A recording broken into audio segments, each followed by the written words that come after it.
Welcome to HSBC Global Viewpoint, the podcast series that brings together business leaders and industry experts to explore the latest global insights, trends, and opportunities.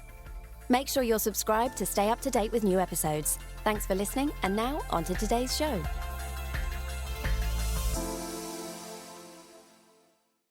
This podcast was recorded for publication on the 29th of August 2024 by HSBC Global Research. All the disclosures and disclaimers associated with it must be viewed on the link attached to your media player. And don't forget, you can follow us on Apple and Spotify or wherever you get your podcasts. Just search for the Macro Brief.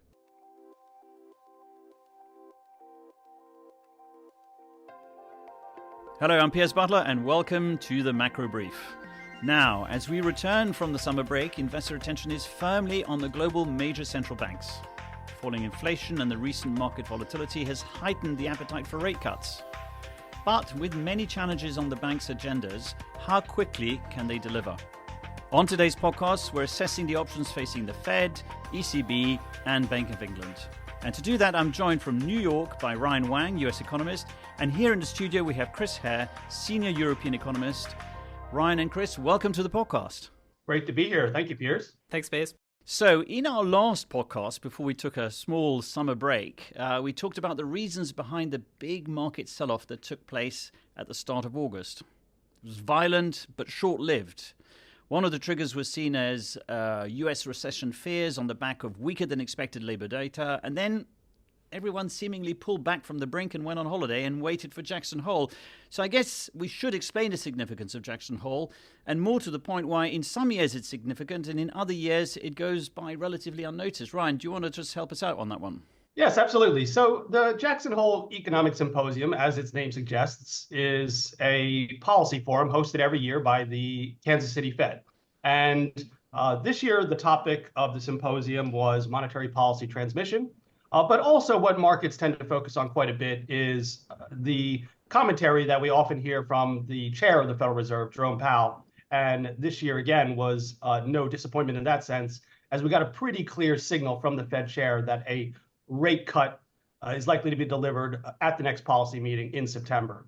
So I guess my question to you, Ryan, is whether we're set up for disappointment, given how widely established the consensus is that the Fed is going to cut at the next meeting and continue to cut in subsequent meetings.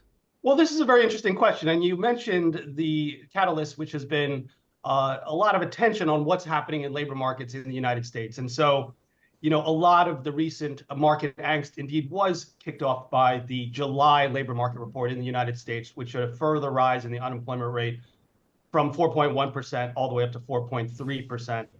And I think what has partly allayed some of the market fears in recent weeks has been more subdued readings from initial jobless claims, which we get every week. And because we've seen a little bit of a retracement in those numbers, that has reinforced the notion that we don't actually have an elevated rate of layoffs in the United States. Actually, Chair Powell at the Jackson Hole Symposium made this quite clear, saying that we don't see elevated layoffs, but we do see a less frantic pace of hiring.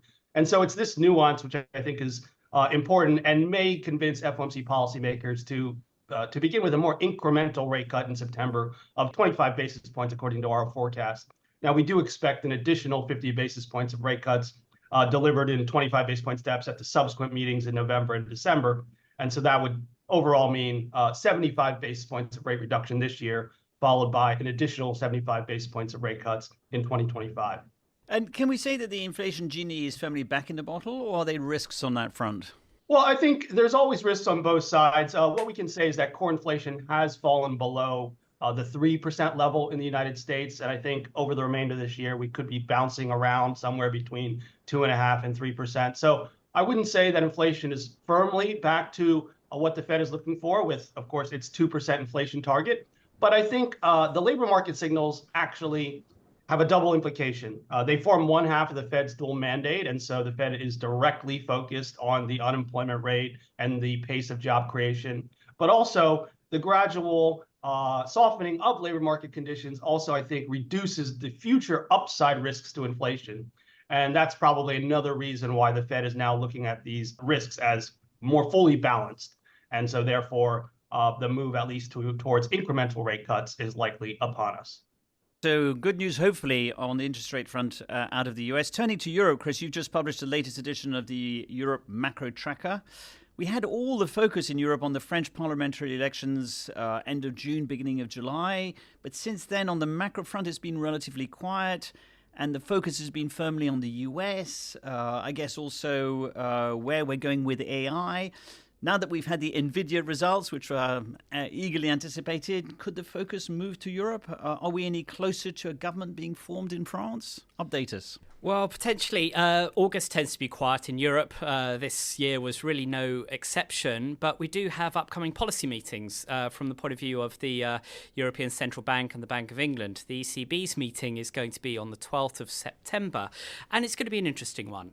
We're expecting a rate cut. Markets are expecting a rate cut, and the Governing Council itself has said that essentially now's a good time to reevaluate the degree of policy restrictiveness. But there is still a lingering concern about the stickiness of inflation in Europe, particularly services inflation. It's not a complete done deal, but it is a rate cut that we're expecting. But I think we'll be looking out for guidance from Governing Council members over the coming days there. From the Bank of England, well, Andrew Bailey gave a speech at Jackson Hole, but it was very finely balanced, to use the Bank of England's wording. We don't think that there's going to be a rate cut at the next Bank of England meeting on the 19th of September. We think there is this pretty cautious stance from the point of view of the Bank of England. Any upcoming decision is going to be pretty close from our perspective. We don't think the next rate cut is going to be until November. But again, we'll be looking from that guidance from policymakers over the coming days. And in French politics, well, the Parliament is still deadlocked. We are now at the longest ever French caretaker government. It's lasted now for over 40 days without a new Prime Minister being put into place. But one thing I would point out as a bit of perspective is that this caretaker government isn't as long as caretaker governments we've seen recently in Germany, and it's not a patch on Belgium, for example. So we can see these sorts of things in Europe, and they do tend to get resolved, at least eventually. What was the record in Belgium? Can you remember? 560 odd days, I think. So not too far shy of 2 years without a government. So they've got a ways to go before they beat that record. That's right. You highlighted in the tracker that the recent appreciation in the euro and the British pound could have an impact on inflation. Can you expand on that? Well, potentially. It's an interesting story because the Federal Reserve is getting more dovish. That's led to some dollar weakness. And the flip side of that is some appreciation in the euro and actually a bit more of a depreciation in the pound. Now, central bankers have been very focused on domestic inflation pressures for a long time.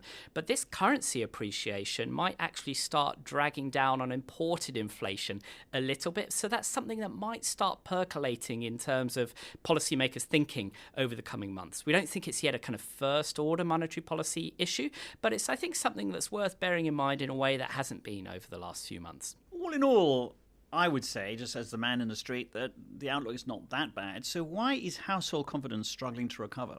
Sort of depends on where you are in Europe. So we've been pretty pessimistic on Germany, for example, for a while. And the Q2 GDP data were perhaps an illustration of why that's the case. Household spending fell. So I think we're in a situation where households have observed big price rises and are pretty low on confidence as a result of that. Households in Europe, we think, are also saving because interest rates are high and the returns on savings are higher. And what we'd want to see in Germany, but also in a lot of other European economies too, is for a bit more confidence. Perhaps the start of further rate decreases might start discouraging savings, pushing household spending a little bit higher. And I think that's something that we'd like to see to believe in a more sustained economic recovery throughout Europe. Nothing that may have gone unnoticed, particularly in the UK, and your colleagues wrote about it, is that in mid-August there was a dovish shift in the composition of the Monetary Policy Committee. What was that all about? Potentially a slight dovish shift. So MPC member Jonathan Haskell has now left the committee, and he's a pretty well-known hawk. He opposed the most recent rate cut, for example, and this was a pretty finely balanced vote. It was a 5-4 decision. Now, he's being replaced by Alan Taylor, and to be fair, we don't know really much about where he stands on the dove-hawk spectrum, but to the extent that you're replacing very much a hawk on the committee, maybe it might lead to a very slight shift on the committee. And this personnel composition on the committee is quite important, particularly if we're going to continue to see split votes over the next few months. And I guess the one to look out for from a fiscal perspective is the autumn budget at the end of October. Any thoughts on that? Yeah, Prime Minister Keir Starmer gave a pretty gloomy speech this week, talking about a fiscal black hole, a very challenging economic inheritance. He and Chancellor Rachel Reeves have been flagging the possibility of tax increases. If they can't come through income tax, there may be through things like capital gains or inheritance tax changes or changes to taxes on pensions.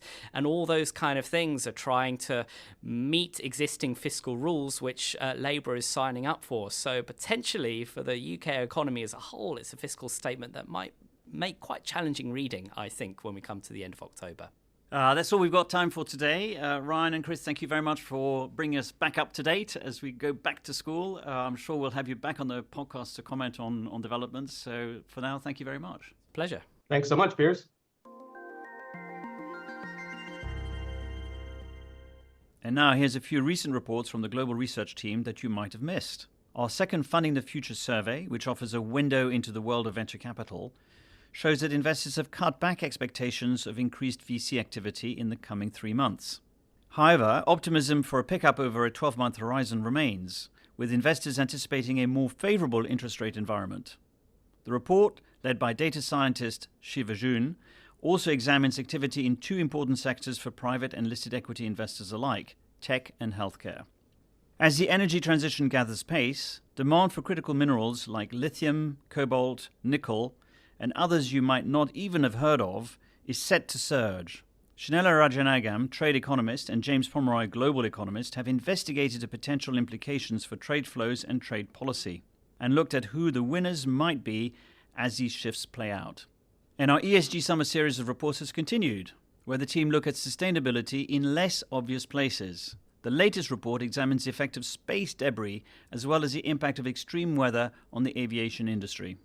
If you'd like more details on anything that we've talked about today, please email askresearch@hsbc.com. And don't forget that if you're a client of HSBC Global Research, you can download our mobile app. So that's all from us today. Please join us next week for another edition of the Macro Brief.